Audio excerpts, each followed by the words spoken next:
Hello, hello, what is going on, party people? My name is Twinkle Toes, and welcome to another discussion video. Today we're going to be discussing about another topic revolving Shadow of War. I do not have Steven with me this time. This is purely just me. Last episode, we covered the tribes of Mordor.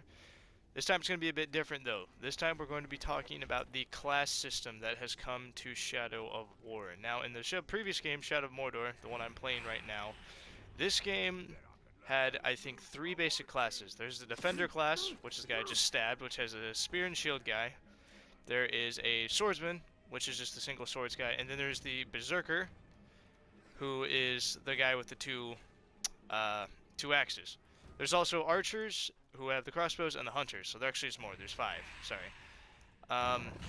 Now, Shadow of War has expanded that a lot, in my opinion. So, to post up on the screen here really fast, Shadow of War has expanded the class systems into, I believe, 2 categories. One based on weapons, and the other based on the class itself. Now, I'm going to list all these things out for you here really fast. It'll pop up on the screen, and then I'm going to try to explain and to have my opinions on all of these. So, the first thing is the weapons. So, the first thing involves warriors, savages, archers, defenders, hunters, Olokai, and there is rumored to be sappers joining within the game. If you don't know, those are kind of like suicide bomber type guys. Now, for the classes themselves, there are assassins, beastmasters, berserkers, commanders, destroyers, marksmen, necromancers, savages, slayers, tanks, trackers, and tricksters. So there are a lot of new things coming to Shadow of War. Now, to get this started out here, we're going to go through the weapons, the weapon classes. So I'll just pop them up on the screen as I am talking about them for you guys. So the first one involves warriors. These warriors are single sword wielding your Urks, or Orcs, whatever you want to call them. It doesn't matter to me. Next are savages. These guys are the axe-wielding shock troopers. These guys are the ones with the 2 axes that were in the first game. They're no longer called berserkers. They are called savages now. Now, what's next are the archers. Same as the first game. They are crossbow-wielding sniper classes in this game this time. There is the defenders, same thing, which are the shield-bearing heavy infantry of the first game. There are the hunters, which are the spear-throwing guys once more. These guys are back in the game. The Olokai is an entirely new concept. We'll go into great detail about him really fast. He is not an orc. These guys are actually trolls, which are basically a bigger version of an orc. So they are very, very cool things.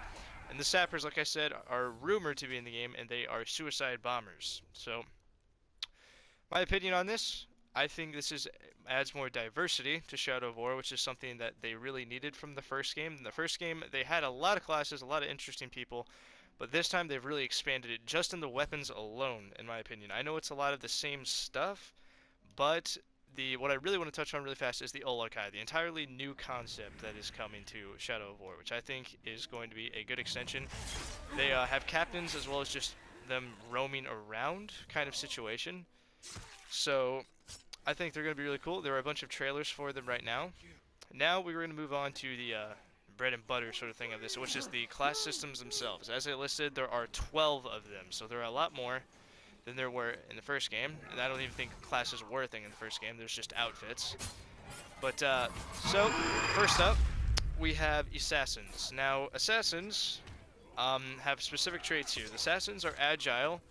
They also have specific throwing knives, and all assassins come with the trait of no chance ability, which in the first game, it revolves around if you're downed, you get no chance to deflect an incoming attack that kills you.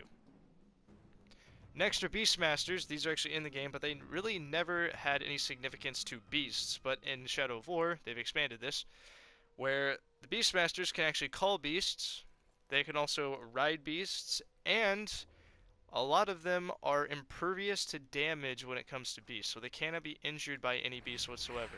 Plus, the beasts help them out, so that explains a lot of stuff. So, yeah, another really cool concept. In the first game, they never added orcs riding Karagors or Karagaths, which is really interesting. They added it in the DLC, but it was only for 2 bosses. But this time, it's just going to be with actually random orcs and captains included, so this is going to be very, very interesting. So the next are Berserkers. This is a class in the game. This is not weapons. This is not the two axes guys. The Berserkers, on the other hand, they have a different thing. They have a thing called Battle Cries, and they are significant to Enrage modes. Now, Enrage modes, if you didn't remember from the first game, it's when an Uruk-hai has a hatred of something, they become powerful, regenerative, that kind of stuff. So a really cool concept.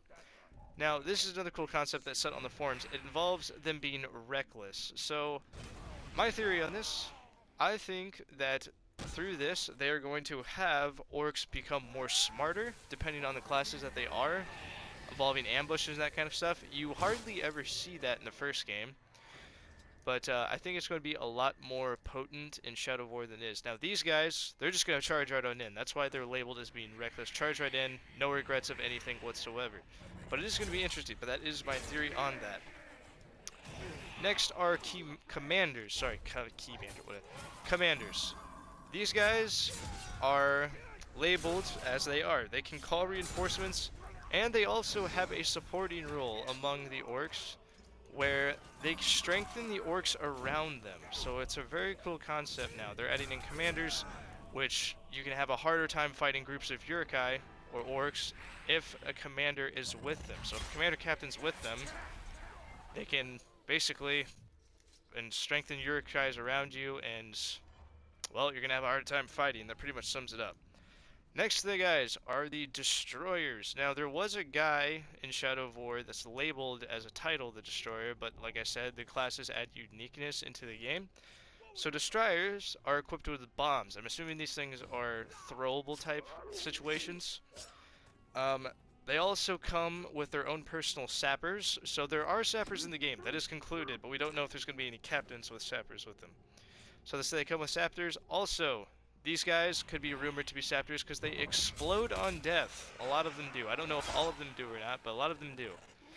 In my opinion, this is a very cool concept, which means, well, they can try to come back even after death. That concept probably won't apply to these guys, because if they explode themselves, there can't be really much left for them to come back to, but I don't know yet. So, we'll find out eventually, I guess. Next up are the Marksmen. These guys, I do believe, are range exclusive, because it's labeled them as being ranged specialists. So I do believe only crossbowmen will be able to have the Marksman class. I'm not sure though, maybe hunters, but I do not believe so. Next class is probably the most unique that they're adding to the game, which is the Necromancer, which has the power to raise dead Uruks and also use curses. There was a trailer, it was one of the first trailers that came out, there was a guy that used a dark curse which canceled out your abilities. This is a very cool concept that I found, and probably the most unique thing that they have added to the game as of now. So, again, Necromancers, they can summon dead Uruks. This by itself is very interesting. Very, very interesting to me, because you could kill all the guys around you, and then this guy could just come out of nowhere and simply resurrect them back from the dead kind of situation. So, makes the game a lot more harder, but also a lot more interesting at the same time.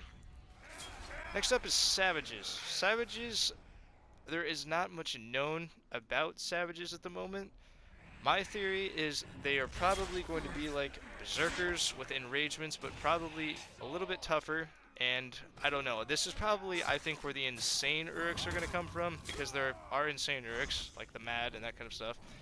Also, these guys may be more brutal and possess different traits, but I do believe they'll be the enragements, that kind of situation. I do believe it's going to be the same kind of situation.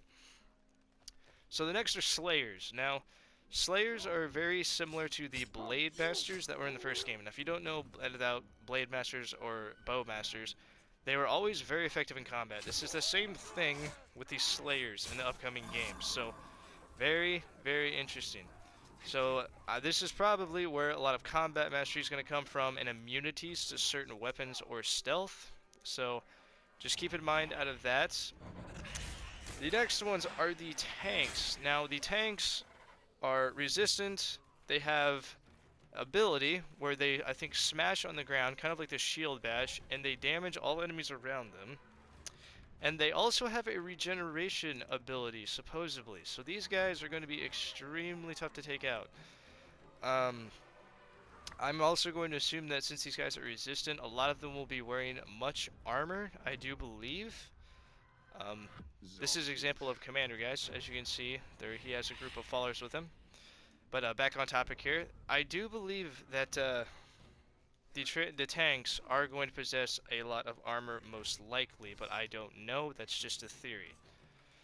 So, next one are trackers. Now these guys, I theorize, are going to be like hunters, the spear throwing guys, because a lot of hunters in the first game specialized in hunting you down, tracking you down, awareness, that kind of stuff. So I think these might be hunter exclusives, but I don't know. They are specifically labeled to hunt players down specifically.